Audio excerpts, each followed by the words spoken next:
We are here this afternoon interviewing Joel Dobis, who is a candidate for Muskegon County Sheriff. Mr. Dobis, tell us about your background, your police experience, and why you are running for sheriff. I was born and raised in Saginaw, Michigan, and been a lifelong Michigan resident.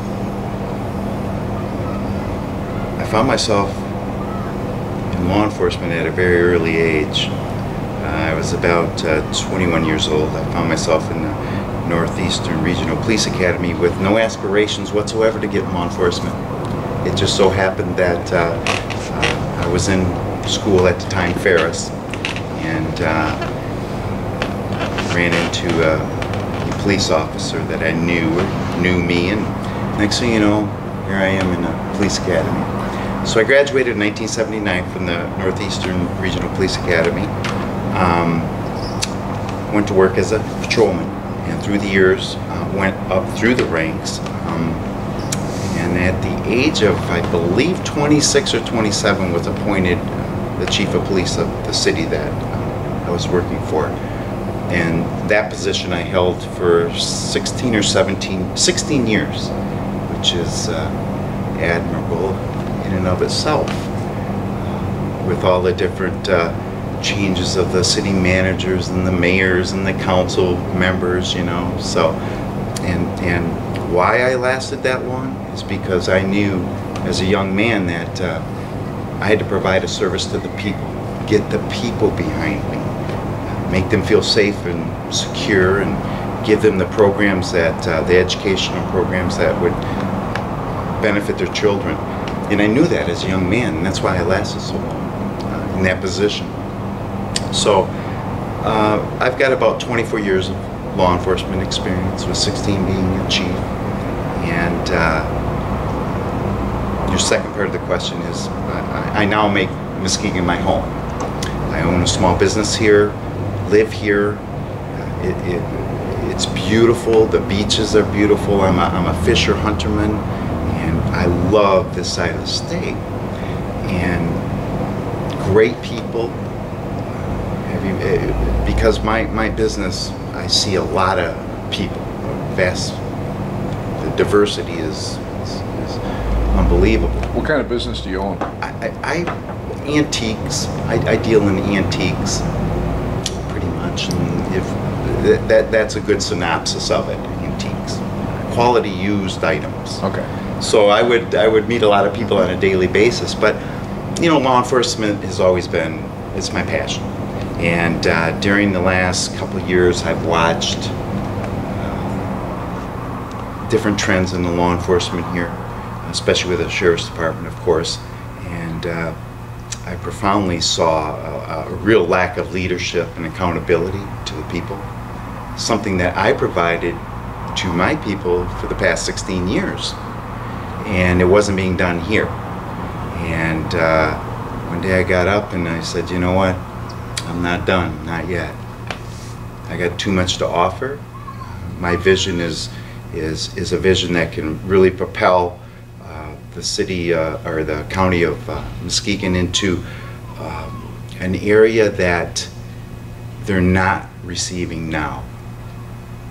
And we'll go into that in a moment, but those were the two questions that were just posed to me. What's wrong with the Sheriff's Department as it sits today? As it sits today? Yep. Well, I've been watching the jail, first and foremost. It's been kicked down, this facility has been kicked down the road for the last 20 years, kicking the can down the road as to what to do with the jail. And from my understanding, you know, we have three options.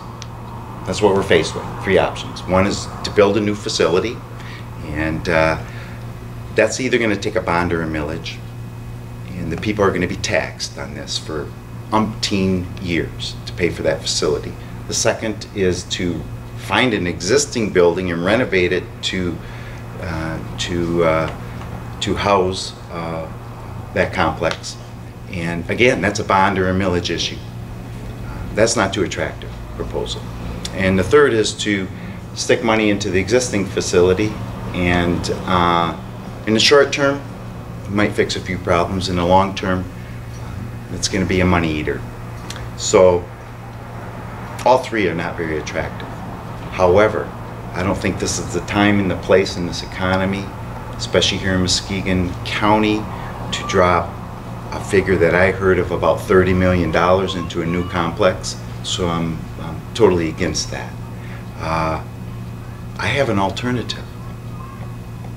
Let's get as many people out of the system as possible. Let's educate them. Let's provide them some services within the facility for first-time offenders that they don't come back. And as far as the people that are repeat offenders, let's get them some enhanced services so as not to come back. Let's give them some promise, some hope, something to look forward to. That, because you know, just because we're in that system doesn't mean that we're not good people. Maybe it's just because of the circumstances we're in is why we find ourselves in that position. Secondly is, let's get all the police departments together and, you know, really look at why some of these people, we're incarcerating some of these people. And let's find an alternative way to do it. You're elected sheriff, and when you're elected sheriff, you have quite a bit of power over the jail.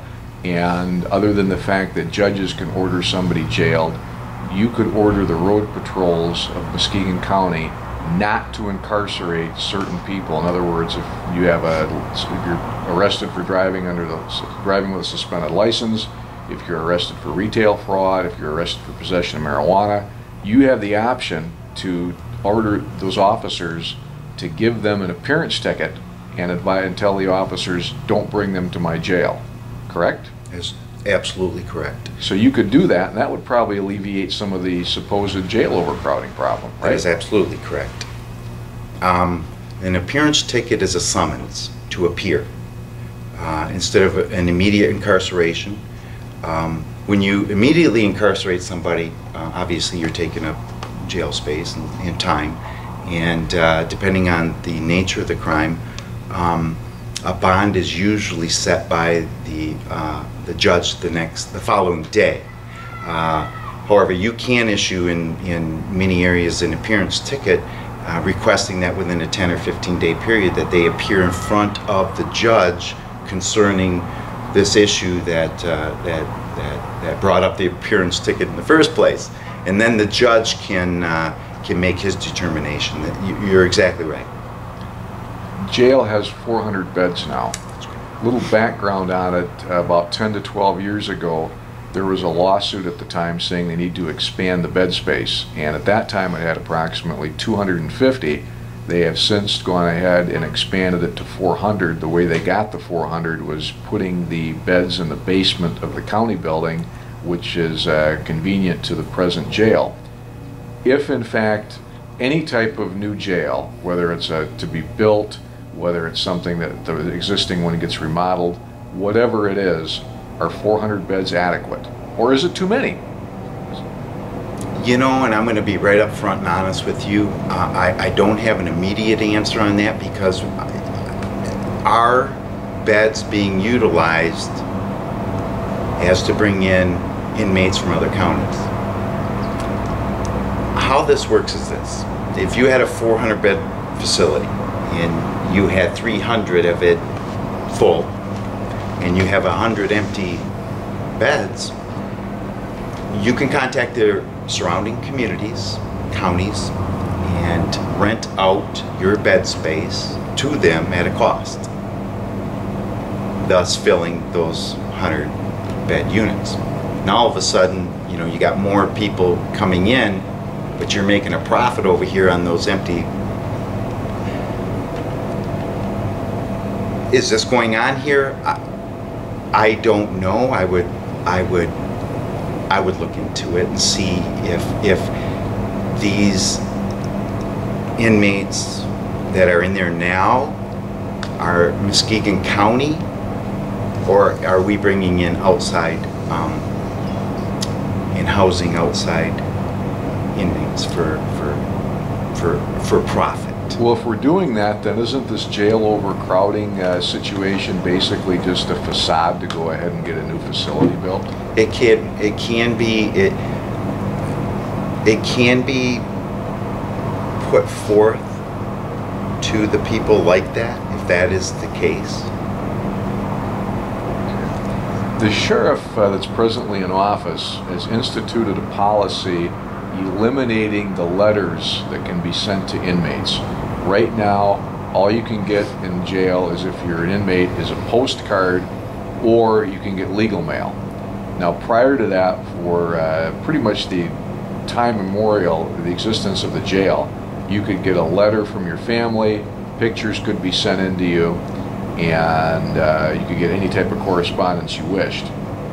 If elected sheriff, will you go ahead and reinstate the letters policy as it was before, as it existed for decades, allowing the inmates to receive any type of communication they want for their families, provided, of course, that it's screened for contraband and that type of thing? Absolutely. Legal, moral, no contraband.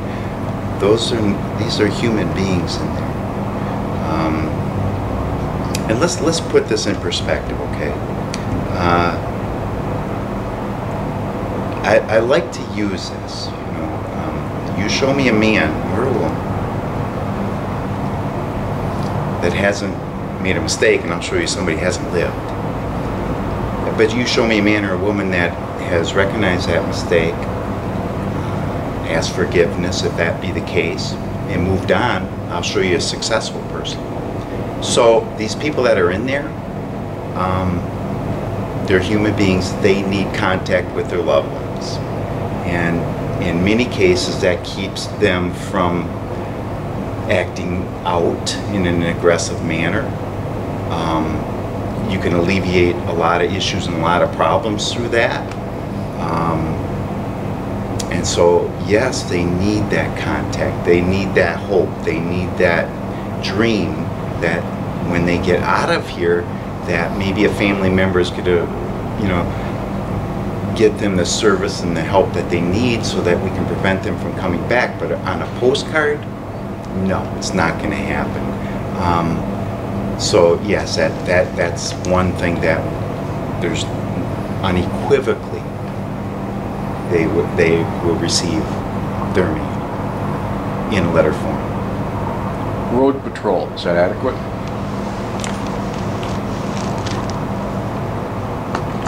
I asked the current sheriff a question during our debate last night about if this sheriff's department has a full-time grant writer.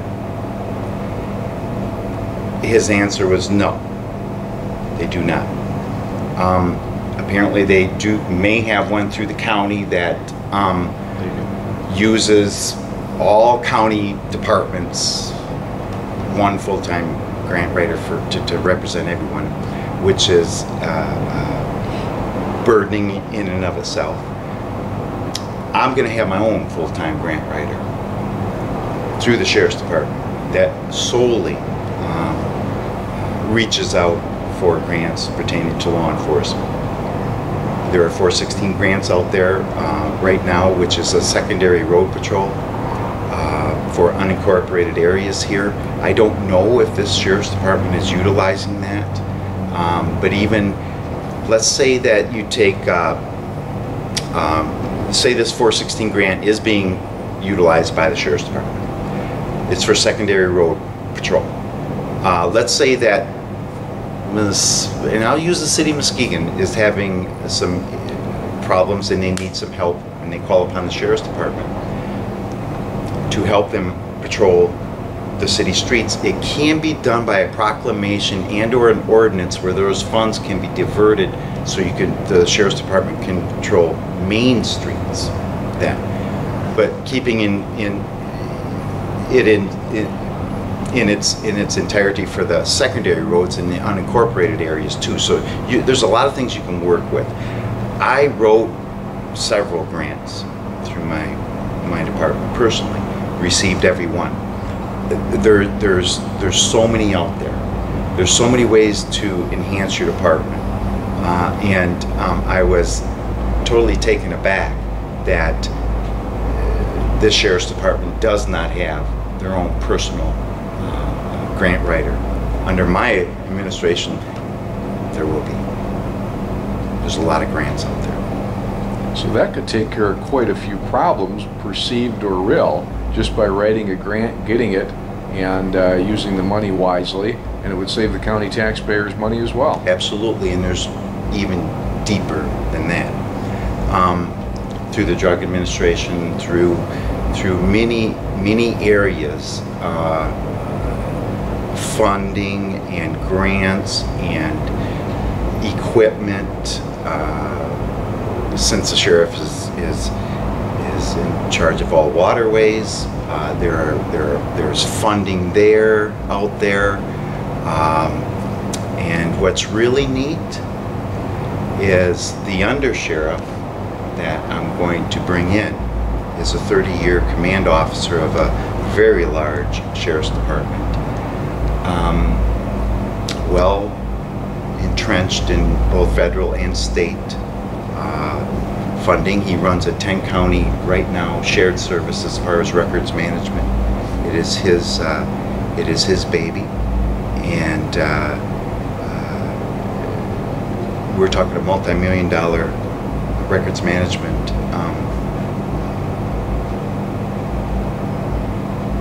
program that has received millions of dollars of funding through grants. His wife is a national director of all the YMCA's throughout the country. She is the national director. She secures all grants and funding for after-school programs, and she related to our youth. And she's also a national director of after-school programs within the school, not affiliated with the Y. So she secures the funding, and that's why under my administration we will institute a Muskegon Moose initiative, which is directly related and correlated to our youth, and it comes right back full circle to the jail. Exactly. We want to keep these kids out of that system.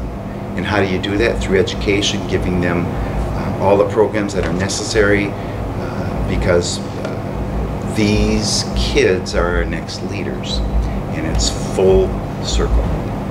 So we're going to aggressively be involved in that. And what better way through the Sheriff's Department to get this as a collective, all peoples of Muskegon County, all businesses, all different aspects of the county and the cities, and collectively be involved in that program.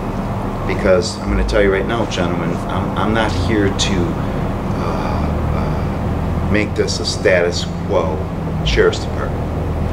We're going to put Muskegon County on the map, and you can take that to the bank. What differentiates you between the present sheriff and the other primary opponent for sheriff?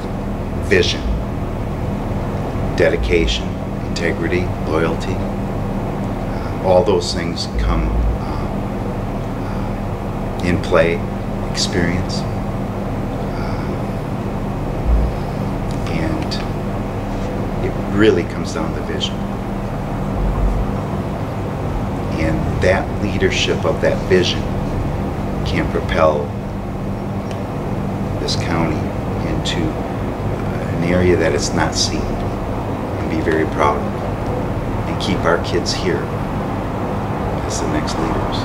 Now, you're familiar with the sheriff's responsibility for handling mortgage foreclosures, and if the bank, you don't pay the bank, you get your house foreclosed on or your commercial property foreclosed on. Now, there's a lot that's been come up in the last 3-4 years regarding the improper paperwork that the bank has done as far as the basis for the foreclosures. This is something that nobody ever thought. Everybody figured the bank always did it right. Turns out the bank's done a lot of things wrong. one of the things that they're supposed to have available if a home is foreclosed is the promissory note that you signed. Your sheriff, will you be able to go to the banks or anybody, the lender, and say, look, if you're going to foreclose on this property, before my office is going to get involved, even though it's not a sheriff's deputy per se, it's somebody that I have to give a sheriff's deputy's card to and authorize them to go ahead and conduct this foreclosure sale, you're going to make sure that the bank has all its ducks in a row or no foreclosure? It's a sheriff's sale is what it's called, right. and it's usually held on the steps of the courthouse. Yep. And it does involve that.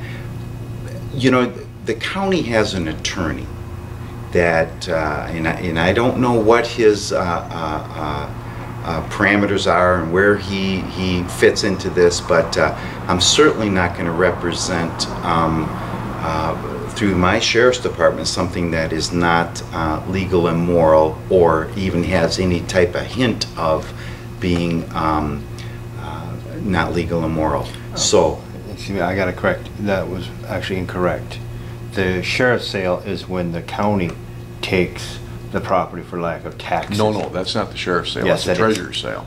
No, it's the sheriff's sale. The sheriff doesn't do that.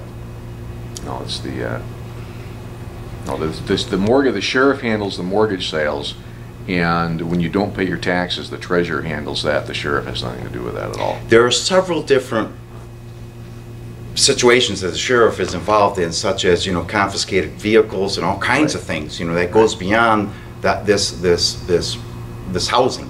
But, right. You know, it sheriff sales. Exactly. And you know, me, I'm not getting involved in people's personal issues as far as their finances and things like that. What's presented to the sheriff's department when it comes to my office as a sheriff better meet the requirements, and I'm assuming that the attorneys and everything else for the county has met those requirements.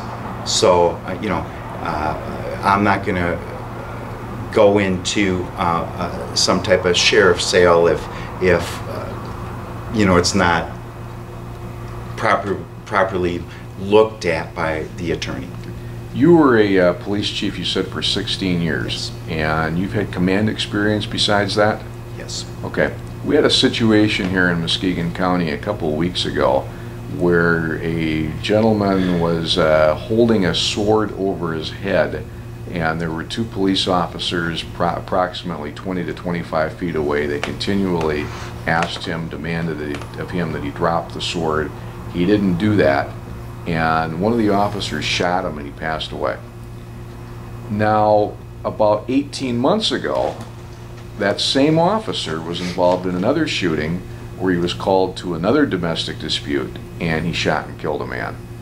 Does that, in and of itself, without casting any negative aspersions on the officer, but doesn't that, as an administrator, doesn't that lead you to question why is the same officer involved in two fatal shootings within 18 months? And keep in mind, this is Muskegon County, not the city of Chicago, to where that might happen, where officers have a tendency to pull their pistols more frequently. But in Muskegon County, we don't have that happen here too often. Let me answer it this way, since I'm not privy to the case. Right. I'm just going merely off what you're telling me. The responsibility given to a police officer is great. As a matter of fact, he is the judge, jury, and executioner if it goes to that, and no one, including judges, prosecutors, or whoever, has that ability, since we don't have the death penalty in Michigan. So it's a great responsibility. A officer should only use deadly force when all other means have been exhausted. When a threat is directly related to the officer and or to a person, then it's justified to stop the aggression. It's a very, in a split second, you know, your whole life can change. It's not an easy thing to do. But within that split second, you have to make some decisions, and I've been in those split seconds, and it will stay with you for the rest of your life. So the only time deadly force should be used, again, is to protect you and or another person. I don't look at property as being something that deadly force should be contemplated with. We're talking a human life. Exactly. So, and I don't know that case. However, if whenever an officer is involved in a shooting, there's proper things that take place, whether he has received counseling and things like that to make sure that he is mentally competent to perform his duties, because it is a life-altering situation.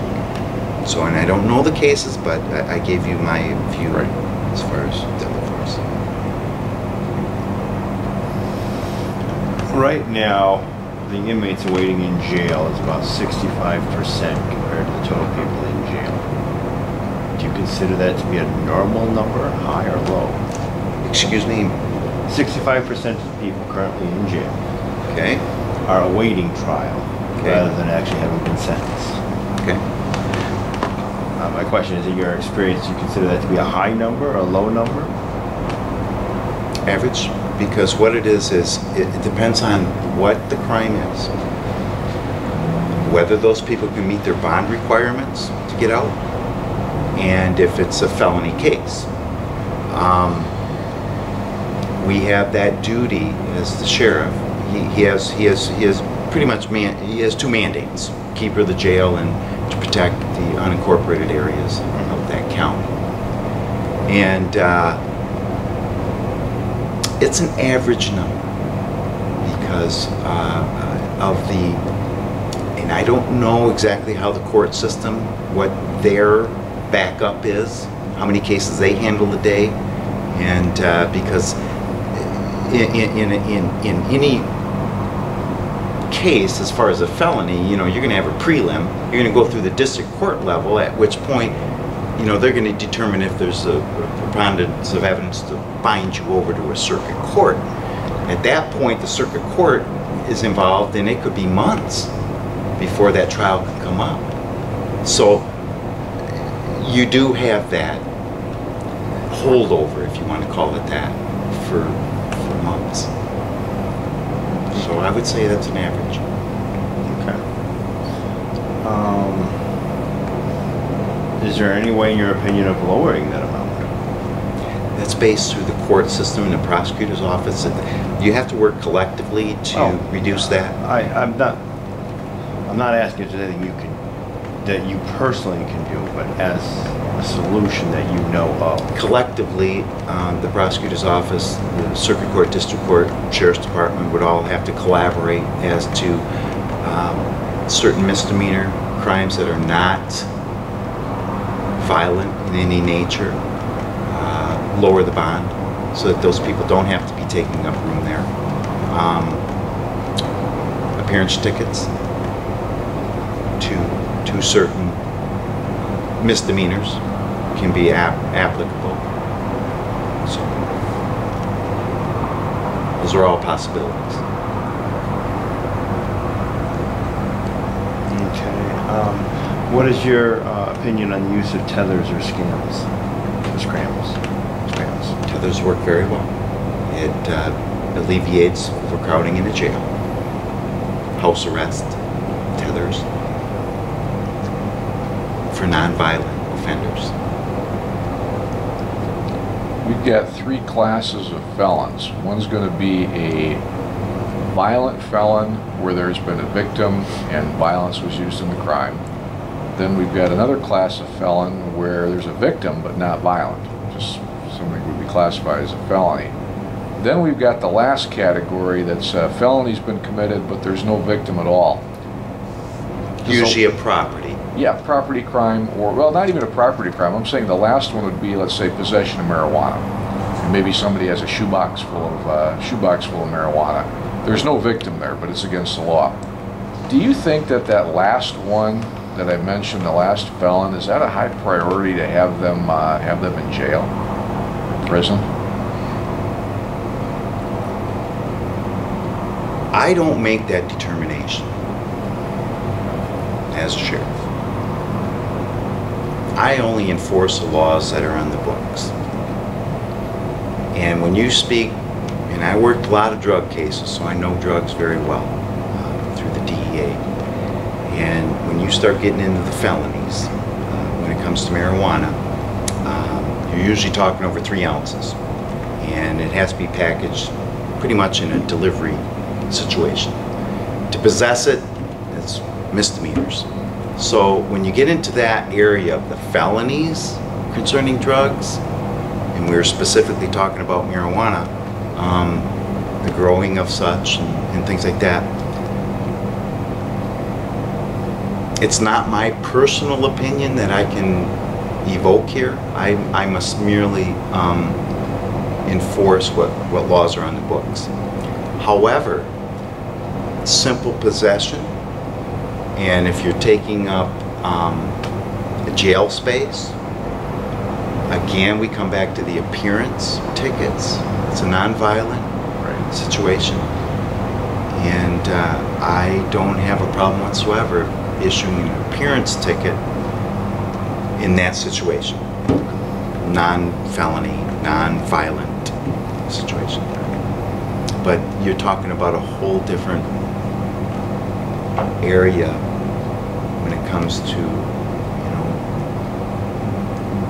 the drugs. I can only enforce the Right, exactly. Okay. With alternatives, what is your view on alternative sentencing? In particular, I'm referring to Ingham County Sheriff's Department. It just started a program to sentence nonviolent offenders to cleaning up roadkill. First of all, the sheriff doesn't sentence anything. But if the sheriff's not willing to do it, the judges can't have that as one of their tools. Absolutely. Sheriff doesn't sentence anything. No, you're right. Right, I know. The district and/or circuit court judges impose whatever fines, whatever. They have sentencing guidelines. In cooperation with the sheriff's department, I would love to see nonviolent inmates that are serving a short-term sentence have the ability to go within their community and voluntarily, because you cannot force someone to clean up yards and neighborhoods. I'm all for it.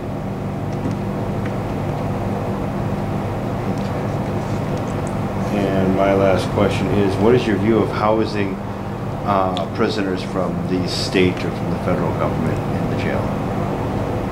Or a new jail if it is built? Again, we come back to the bed facility, and first and foremost, the taxpayers of Muskegon County are paying for a multi-million-dollar facility to take care of the immediate issues here, not to go out and take on the federal government or the state or surrounding counties' problems.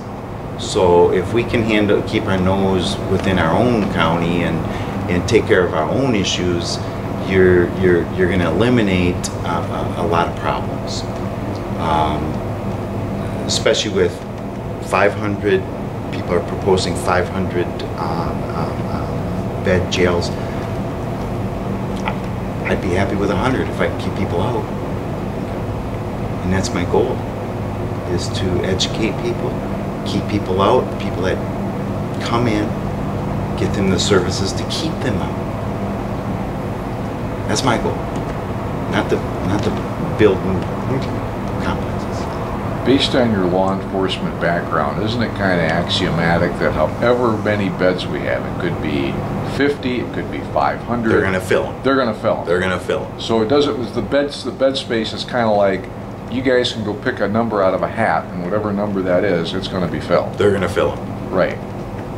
So it's kind of like we need to determine how many we really need, first of all, and then go from there.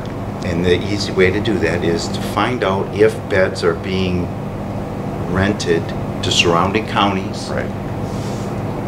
So there's records on us. Right. And to see how many cases, after they're adjudicated through the court system, how many of those people are actually put into the Muskegon County Jail to serve out their sentences, because anything under a year they can serve in the jail. Right.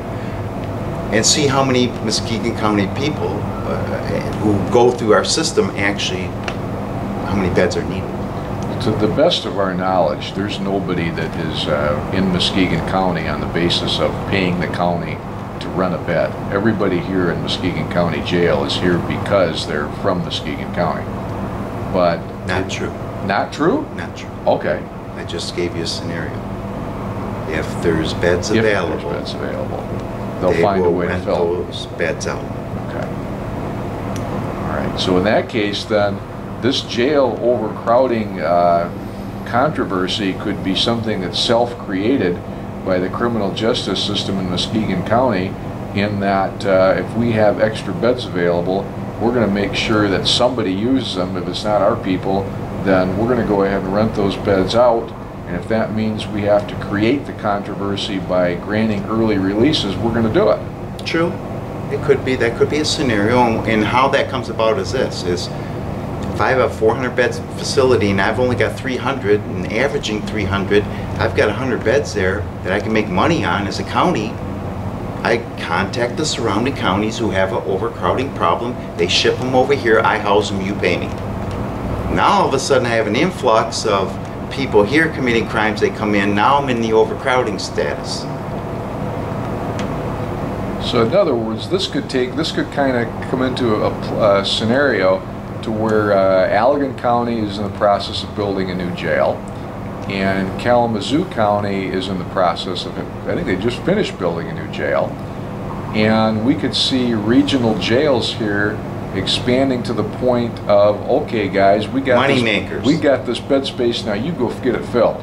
Money makers. And you could see somebody getting arrested that in if cooler and wiser heads prevailed, then that person might not even be arrested in the first place, let alone ever put in jail. Because like we talked about earlier, you could have we order the road patrols countywide, possession of marijuana, license suspension, retail fraud, you're getting an appearance ticket. You're not going to be lodged, period. Or if we have bed space available, wait a minute, forget the appearance ticket. Bring them in, get it filled up. That is true, but the sheriff sets that tone. Right. Because you have multiple agencies here that have their own chief, they have their own policies, they have their own agenda. Right. But the sheriff sets the tone. If he goes to meets with the chiefs and say, listen, appearance tickets, I'm not going to accept these misdemeanor, nonviolent inmates anymore. Done. That's the way it'll be. Secondly is getting into that. I cannot give you a definitive answer as to this current jail overcrowding, why it's occurring, or what has led to it. Obviously, I'm not the sheriff. Right. And once in there, I can tell you this, that my ultimate goal is to keep people out of jail and give them that sense of purpose and give them the responsibility to stay out. You know, I'm not going to create a Holiday Inn over there. You know, a jail is supposed to be a place of deterrence. You know, you don't want to go there. Right, exactly. I mean, what are we going to give them, an Xbox next? They got TVs. Right. Little basketball games, you know, all this. No. Right. The jail. So why build them a $30 million facility? What are they going to throw in here, a theater next? They used to have them at prisons. Well, my whole goal is to keep people out. We don't need that facility. Okay. I'm done. Anything else you wish to add that we didn't cover? I think we covered it. Okay. All right. Well, Mr. I, Dobis? I think I've distinguished myself from my counterparts. I'm sure they're nice men, honorable men. They serve in law enforcement same as me, so I'm not going to disparage them. I just have a different vision and a better place to take this county. It's been a pleasure speaking with you today. Thanks for taking the time to speak with us. Okay.